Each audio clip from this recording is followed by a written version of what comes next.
آج ہمارے سامنے ایک لائیو قوالی کا متن ہے جو ہمارے ایک سامع نے بھیجا ہے۔ اس میں ایک مصرع ہے جو قوال بار بار دہراتا ہے اور وہ آپ کہیں کہ ذہن میں اٹک جاتا ہے۔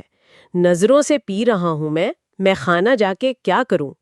سننے میں تو یہ ایک عاشق کی بات لگتی ہے، لیکن اگر اس کی گہرائی میں اتریں تو ایک پورا روحانی فلسفہ چھپا ہوا ہے۔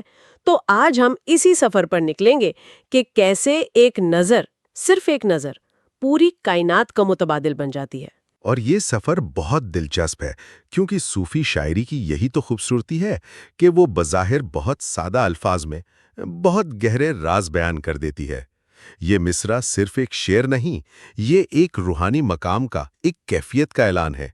یہ اس شخص کی کہانی ہے جسے اپنی پیاس بجھانے کا ذریعہ مل گیا ہے اور اب اسے دنیا کے کسی سراب کی ضرورت نہیں۔ ٹھیک ہے، تو آئیے اسی مرکزی خیال سے شروع کرتے ہیں، نظروں سے پینا۔ جب میں نے یہ سنا تو مجھے لگا کہ شاید یہ محبوب کی آنکھوں کی تعریف ہے، جو ایک عام شاعرانہ خیال ہے، لیکن یہاں میخانے سے انکار بھی ہے، اور یہ انکار اس خیال کو عام شاعری سے کہیں کہیں آگے لے جاتا ہے۔ یہاں کس چیز کے پینے کی بات ہو رہی ہے؟ آپ نے بالکل صحیح پکڑا، یہ عام رومانوی شاعری سے آگے کی بات ہے۔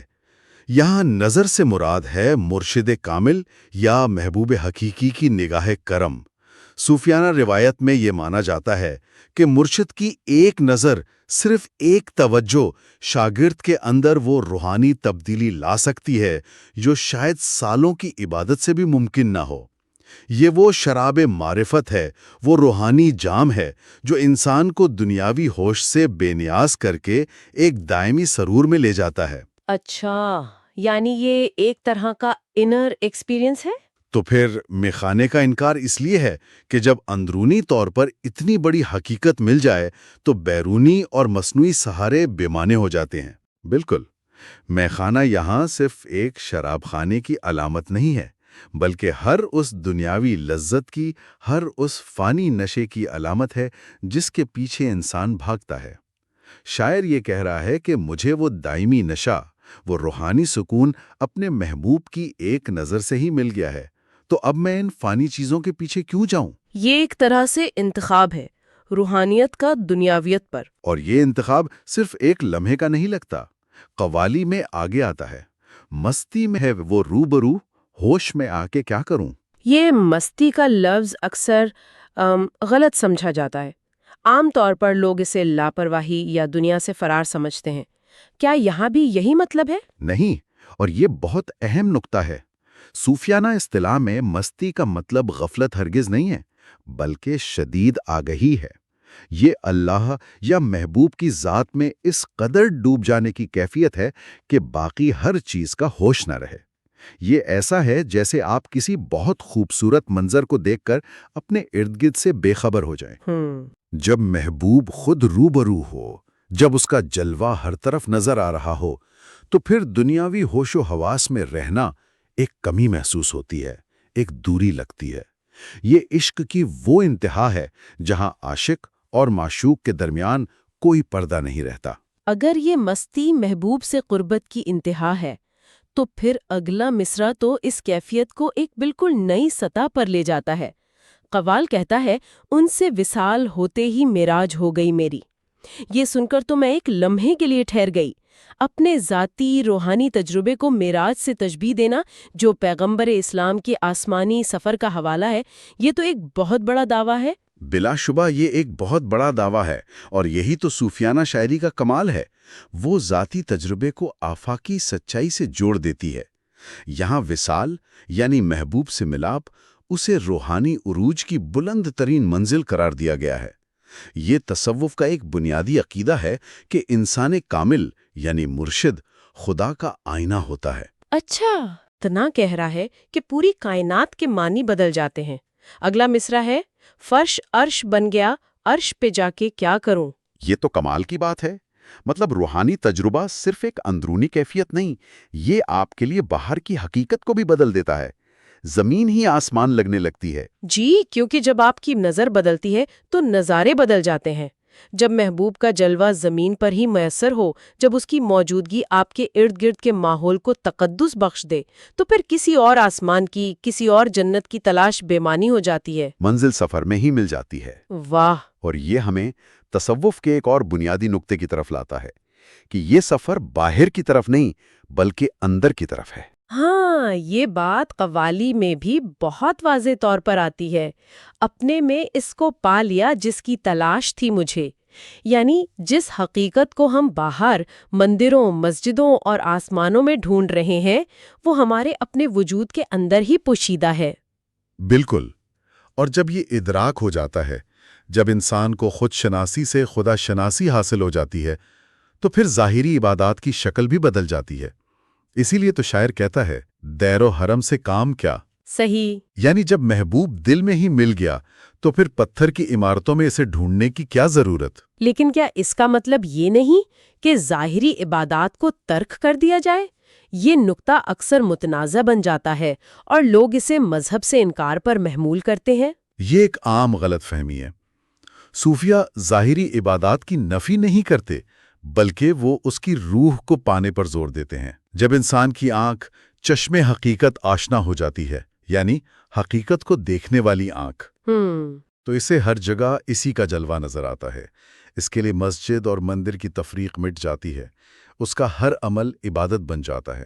اس کا اٹھنا، بیٹھنا، بولنا سب اسی کی یاد میں ہوتا ہے۔ اس کے لیے تو پوری کائنات ہی عبادت گاہ بن جاتی ہے۔ تو یہ انکار نہیں بلکہ عبادت کے تصور کی وسعت ہے۔ اچھا، یہ سب تو بہت بلند باتیں ہیں، اندر کی آنکھ کھل جانا، ہر جگہ خدا کا جلوہ نظر آنا۔ لیکن میرے ذہن میں سوال یہ آتا ہے کہ یہ صرف ایک ذہنی کیفیت ہے یا اس تک پہنچنے کا کوئی عملی راستہ بھی ہے؟ کیونکہ قوالی میں آگے چل کر خدمت اور نسبت جیسے الفاظ آتے ہیں جو بہت عملی لگتے ہیں۔ آپ نے بالکل نبض پر ہاتھ رکھا ہے۔ تصوف صرف فلسفہ نہیں، ایک عملی راستہ ہے، اور وہ راستہ قوالی میں بیان ہوا ہے۔ نسبت یار زندگی، خدمت یار بندگی۔ یہاں یار سے مراد وہی مرشد یا روحانی رہنما ہے۔ زندگی کا اصل مقصد اس مرشد سے ایک نسبت، ایک گہرا روحانی تعلق قائم کرنا ہے۔ یہ تعلق ہی سالک کو بھٹکنے سے بچاتا ہے۔ اور خدمت یار بندگی، یعنی مرشد کی خدمت کرنا ہی اصل عبادت ہے۔ یہ تصور آج کی دنیا میں سمجھنا تھوڑا مشکل ہے۔ آج کل ہم انفرادیت یعنی انڈیویجویلٹی اور سیلف ریلائنس پر بہت زور دیتے ہیں۔ کسی دوسرے انسان کی خدمت میں اپنی ذات کو اس قدر مٹا دینا، یہ تو ہماری آج کی سوچ کے بالکل برعکس ہے۔ یہ ایک دلچسپ تضاد ہے۔ آج کی دنیا میں جہاں سیلف کیئر اور پرسنل برانڈنگ پر اتنا زور ہے، وہاں یہ تصور اپنی ذات کو، اپنی انا کو مکمل طور پر کسی اور میں مٹا دینے کی بات کرتا ہے۔ اسے فنا فی الشیخ کا مقام کہتے ہیں۔ فنا فی الشیخ؟ جی، یہ محض عقیدت نہیں، یہ اپنی انا کو توڑنے کا سب سے بڑا روحانی عمل سمجھا جاتا ہے، کیونکہ صوفیہ کے نزدیک انسان اور خدا کے درمیان سب سے بڑا پردہ اس کی اپنی میں ہے، اس کی انا۔ خدمت کے ذریعے وہ اس میں کو ختم کرتا ہے۔ اسی لیے کہا گیا کہ بخشش اور نجات کا راستہ بھی یہی ہے۔ اور اس سپردگی کی انتہا اس مصرے میں نظر آتی ہے جو قوال بہت درد اور کیفیت سے گاتا ہے، دیکھ کے پائے یار سر نہ جھکا کے کیا کروں۔ یہ صرف احترام نہیں، یہ تو مکمل خود سپردگی ہے، یعنی میرے پاس کوئی اور راستہ، کوئی اور انتخاب ہے ہی نہیں۔ جی، یہ وہ مقام ہے جہاں عقل اور منطق ختم ہو جاتی ہے اور عشق شروع ہوتا ہے۔ یہ عاجزی کی انتہا ہے، اور صوفیہ کے نزدیک روحانی بلندی کا راستہ پستی اور عاجزی سے ہی ہو کر گزرتا ہے۔ جتنا آپ جھکتے ہیں اتنا ہی بلند ہوتے ہیں۔ یہ خود کو فنا کرنے اور مرشد کی خدمت میں بندگی پانے کا تصور تو سمجھ آتا ہے، لیکن قوالی کے آخر میں ایک نام آتا ہے، خالد۔ قوال کہتا ہے، نام ہے خالد آپ کا، میرا خالد پیا۔ اس سے یہ سارا فلسفہ اچانک بہت ذاتی اور مخصوص نہیں ہو جاتا؟ ایسا لگتا ہے کہ یہ سب باتیں صرف ایک خاص شخص کے لیے کہی جا رہی ہیں۔ جی، اکثر قوالیاں کسی بزرگ یا پیر و مرشد کی شان میں ہی گائی جاتی ہیں، اور یہاں بھی خالد پیا کا ذکر اسی طرف اشارہ کرتا ہے۔ لیکن یہاں جو اصل حیران کن اور گہری بات ہے، وہ اس کے فوراً بعد آنے والا مصرع ہے۔ ایک منٹ، وہ مصرع ہے لیکن حقیقت اور ہے۔ یہ تو ایک بہت بڑا پلاٹ ٹوسٹ ہے۔ قوال اتنی دیر سے اپنے مرشد خالد کی تعریف کر رہا ہے، ان کے قدموں میں سر جھکانے کی بات کر رہا ہے، اور پھر اچانک کہتا ہے کہ حقیقت کچھ اور ہے، یہ تو اپنے مرشد کی نفی کرنے کے مترادف نہیں؟ مجھے یہ بات سمجھ نہیں آئی۔ پہلی نظر میں ایسا ہی لگتا ہے، لیکن یہ تصوف کی سب سے گہری تعلیمات میں سے ایک ہے۔ اس کا مطلب نفی کرنا نہیں، بلکہ حقیقت کی طرف ایک اور قدم بڑھانا ہے۔